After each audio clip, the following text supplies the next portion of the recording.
Welcome to your A Slice a Day, and this is episode number 1. This is the blog that takes a piece of quality online content every day, and we share it with you so we can all learn a few things, grab a few takeaways, and get on with our day. I'm your host, Mark Tennant from edwardscom.net. Today's article comes from Nick Cicero at nickcicero.com, and of all the 20, 30, maybe even 40 articles that I read to get ready for episode number 1, this is the one I like the best. It's kind of techie, it's about data, and it's about social, and I hope you'll like it too.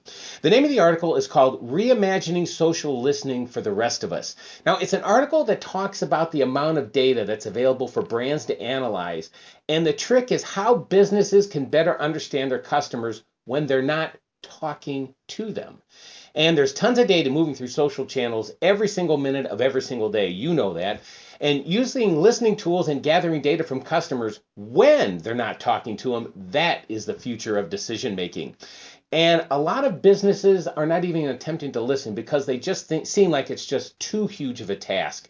But even with the companies that are listening and using social listening tools like Social Mention or Topsy or even Hootsuite or TweetDeck, most businesses are not even leveraging the power of that data because they're not analyzing that data correctly. Well, enter IBM's Watson Analytics. IBM, they form a partnership with Twitter, and what they're doing is taking various sets of data, this is the cool part, and they can create a visual picture of customer trends that can correlate with company end goals. And we're not talking about, converting via social, but actually how they converted in the first place. Did they do it via social? How are they interacting with the company's websites and the company's apps and so forth? Pretty cool stuff.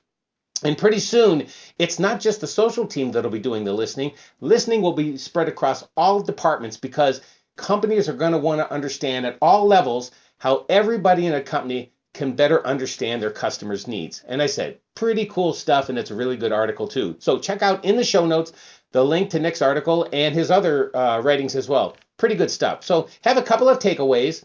And so how to use listening data from customers when they're not talking to you, that's the decision making.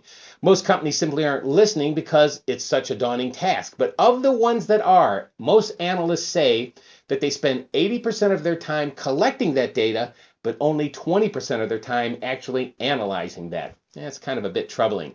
And using advanced analytics like IBM's Watson, businesses will soon be able to predict like never before, the ability to analyze information from their customers and use it for the better good of the company. So we also give you a link to IBM's Watson Analytics. That's in the show notes as well. And that's it for today. That's show number 1. Check out the show notes. Head over and read Nick's article. Wonderful stuff there. And again, his other stuff is really good as well. So if you have a comment to share, you'd like to talk about the article, please post it in the discussion right here. And if you have an article, story, or piece of content that you'd like me to analyze and maybe talk about here on the show, please drop me a line, mark at edwardscom.net, and that's your Slice of the Day for today. And until tomorrow.